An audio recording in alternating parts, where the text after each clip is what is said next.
Good morning, everyone out there in phone world. We have a very special episode of Deven and the Docs this week with myself, Dr. Roberto DeSena, Deven Brady, Dr. Amir Rashidi, and our guest appearance today, Leah Meitzler. So she's going to tell us a little bit today about herself and what she does and how she's incorporating certain things into her own routine. So, Leah, take it away. Okay, so I first introduced the fitness lifestyle to my life when I was actually in high school.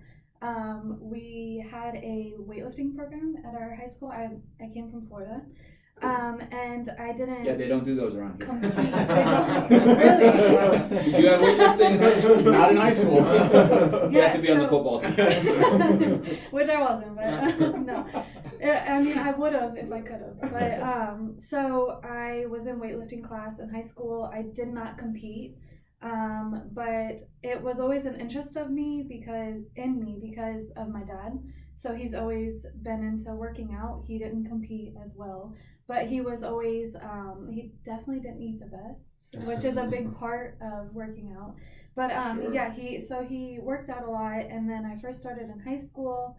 And then I kind of fell off a little bit, got back into it, and I really didn't, when I first got back into the gym, I didn't know what to do. So I started at Gold's Gym, and I was kind of just sticking to the machines. I would... That was in Florida still? In Florida, yes. So to get more knowledge, I would kind of just watch the personal trainers and what they were doing. So as I saw what they were doing, I was like, okay, well, let me try this out. And then I was always going on YouTube and following influencers or fitness YouTube channels. Sure. I would just start following all of them that I could. And I started to gain more knowledge. And then as I was going to the gym, so moving forward, we moved to Maryland, and we started going to a different gym. It's a smaller, more confined gym, so everybody knows everybody. Mm-hmm. So you are welcome to join the classes if you want to. Mm-hmm. So I would kind of, again, I didn't join the classes, but I would watch them.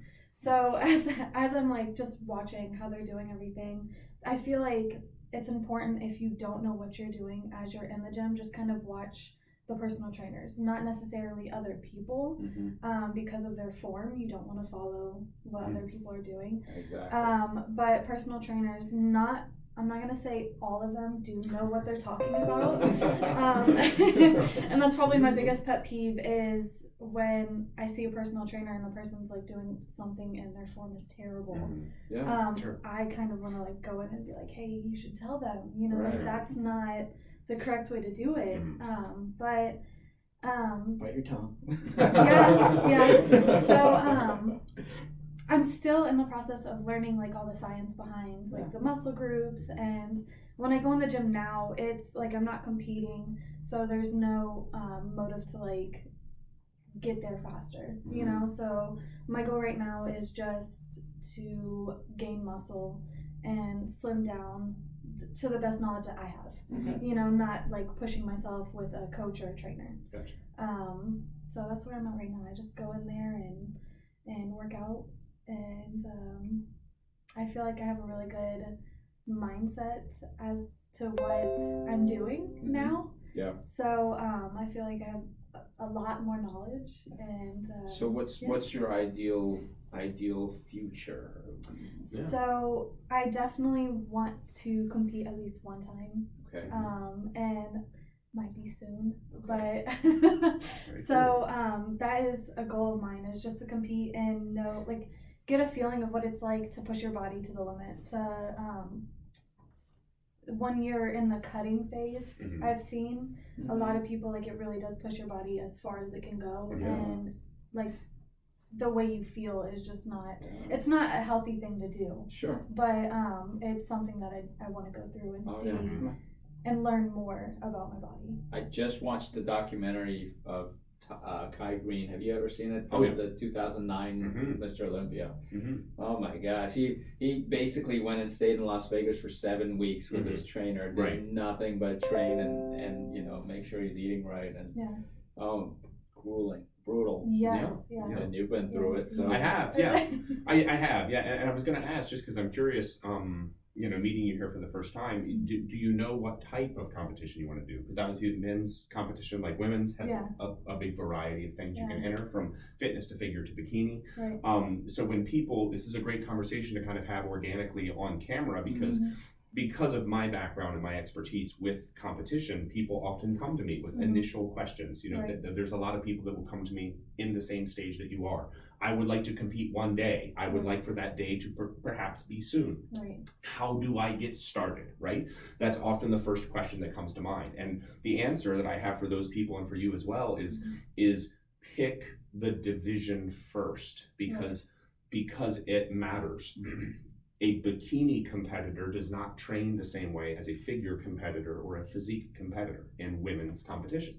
The reason being is because the judging criteria is unique to those divisions, right? If it wasn't unique to the different divisions, there would be no reason to have different divisions. Sure.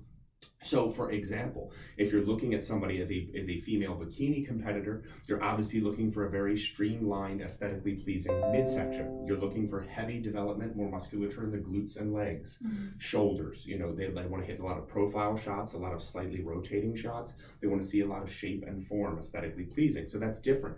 They're looking for the muscle mass as well as the conditioning starts to go up pretty significantly from figure to physique. So as somebody who is looking to kind of dip their toe in the water in competition, this is a huge pivotal point in the decision-making process, because you have to say, what do I want to look like? What are the judges going to be judging me for? And then that affects everything about the way that you, Leah, will be training. Right. How are you eating? How are you training? What's your split look like? What kind of body parts are you prioritizing in your week in order to accentuate the physique that the judges are going to want to see most? So I guess I'll turn it over to you now. Tell me, not only if you're going to compete, and I believe you're going to, what is it exactly that you're going for? So I never actually did the research on all the different competitions, so that's new. Yeah. But I have seen the most popular, I would say, is the bikini competition with women. Sure, I would agree. I have seen that. I feel like I wouldn't necessarily go for the bikini competition. Okay. Maybe something more as like a physique. But something like, I still want my training to be not only as in like a bodybuilding perspective, but I also want the strength. So I guess a little bit of that, both of them. Sure. So would that be?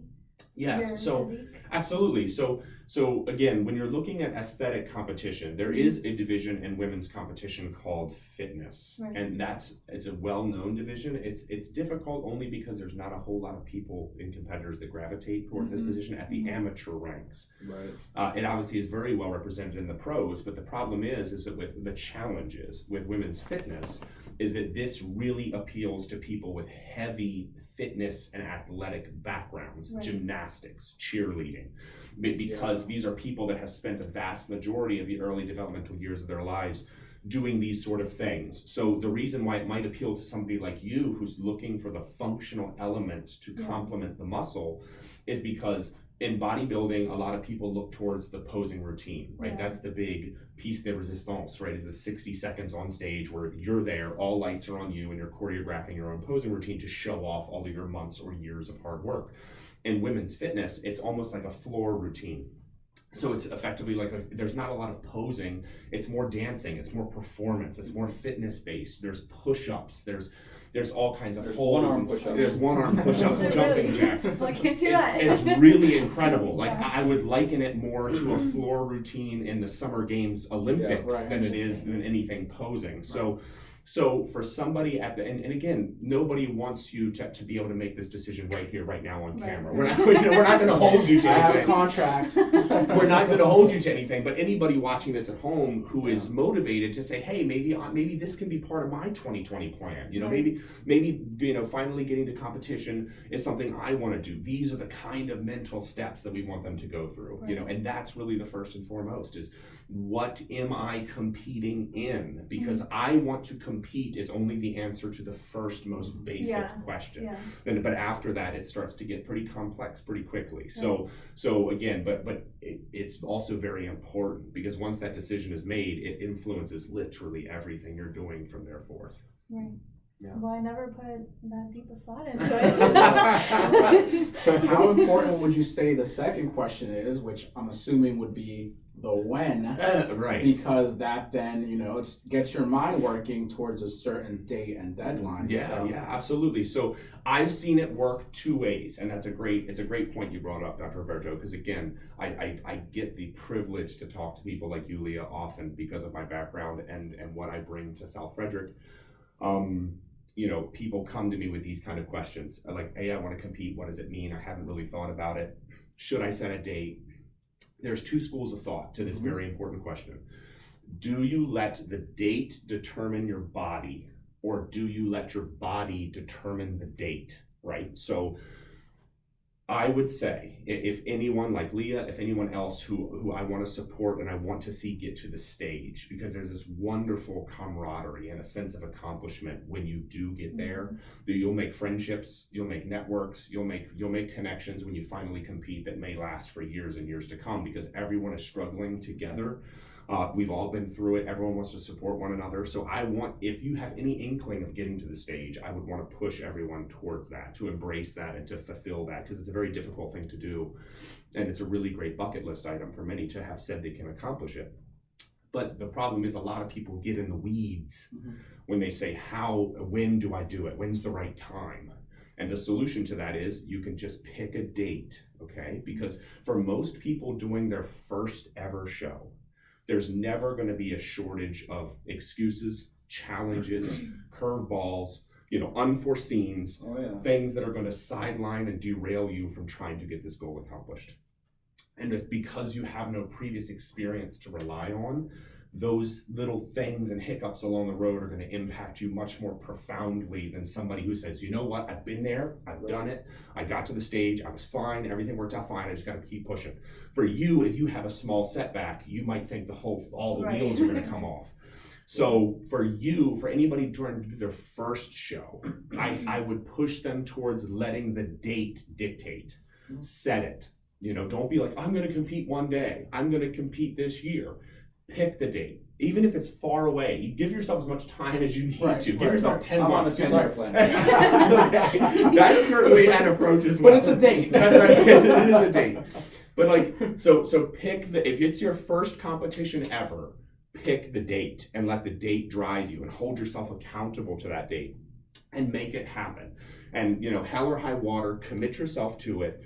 And again, just get it done. I would advise everybody see their first competition as an experience. I do not advise anybody going in to their first competition have the expectations that they're going to wipe the floor with everybody. It's just not realistic. I went to an open, I wasn't competing, but a friend of mine was competing. It was called Body Rock in Virginia. Yes. And it's an open one, so anyone can sign up and pay the fee and compete. Right. And because a friend of mine was competing, and he was competing in the Masters, I got to go back and see him do the pumping up and hang out with some of the other guys and so on, and it just, the camaraderie is absolutely amazing. That's they're support. You would think they want to kill each other, but they don't. They actually like each other and they support eeach other and they help each other. That's right. Not only that though, there was a guy who was competing who he was probably 6'4" or 5", and he was in awful shape.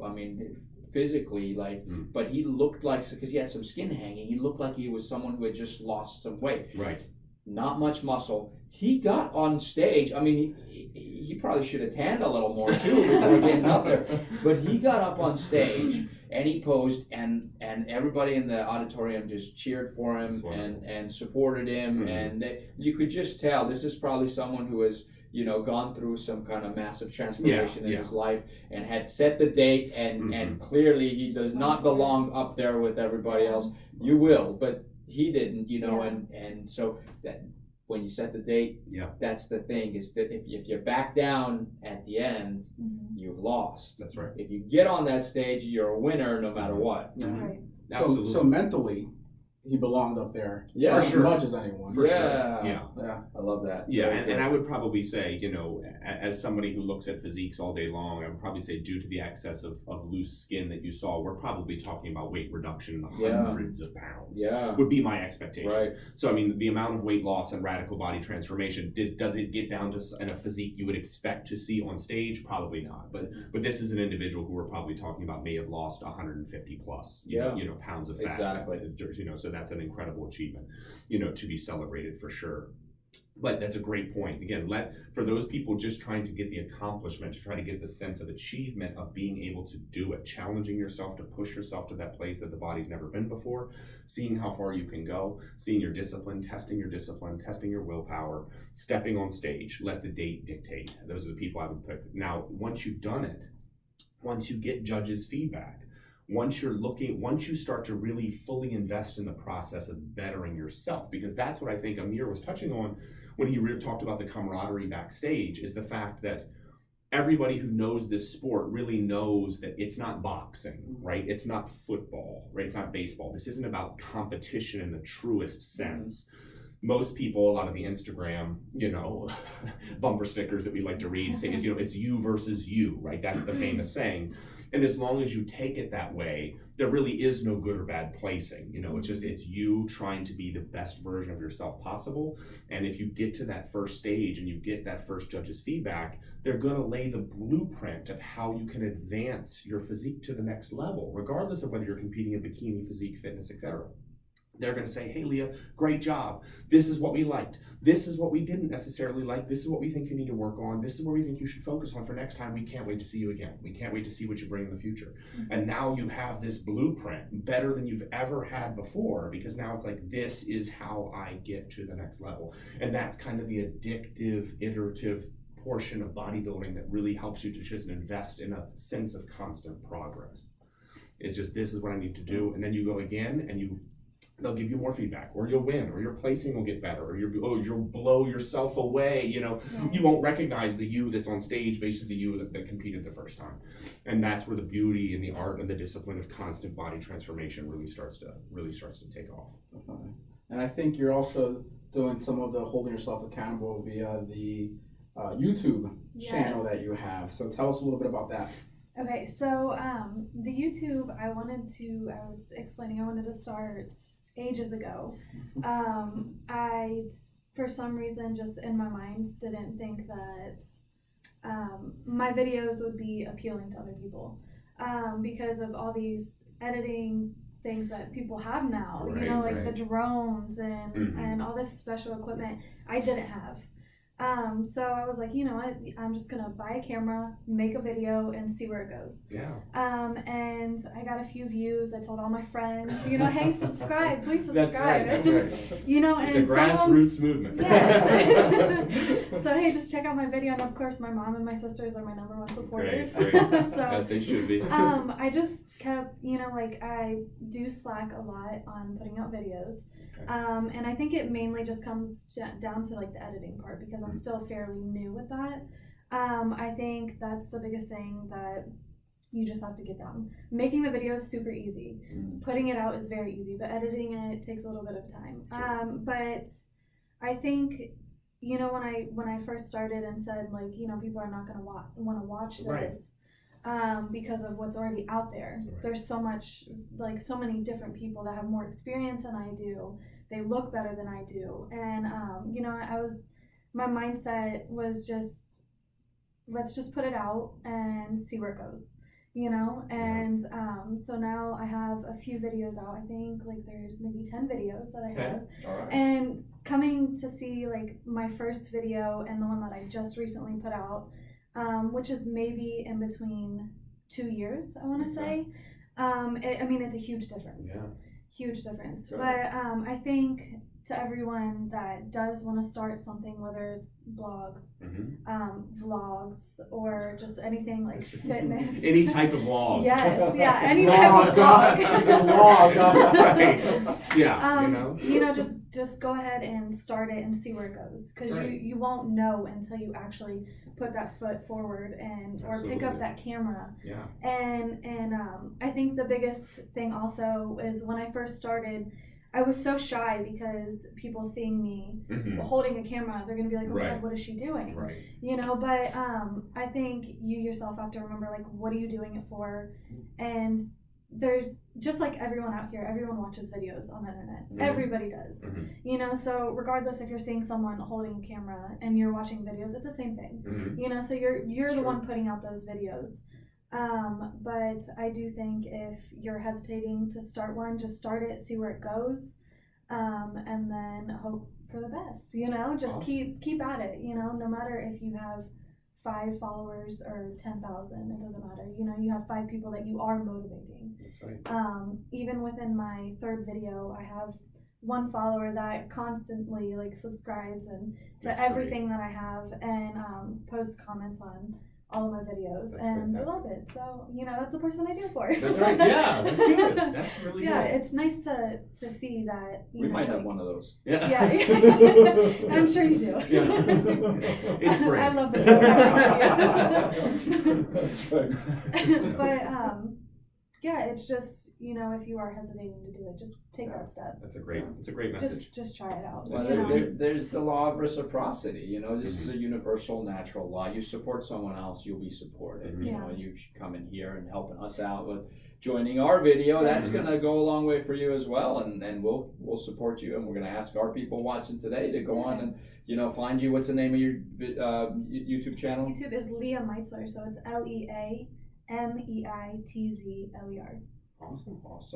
Check it out, support it, subscribe, and I think I want to do one more video. Will you join us for another video? Absolutely. Cool. Awesome. So we're gonna dig a little deeper and get a little more technical with certain things. So come back for that one. Until then, make sure you stop by One Life Fitness South and ask for Deven, and tell me when you're going to compete. Or that's right. Or the new Leahs strategies, watch it. Or watch me from afar. That's right. Yeah, that's fine. That's fine. Watch it. Yeah, we have binoculars available up front. That's great. There'll be a crowd of people following you. Yeah. Do you see him? He's around the corner. What's he doing now? He's on the bike. All right, down the bike. Perfect. Take care, guys. We'll see you next time. See you. Oh, that's good. That's good.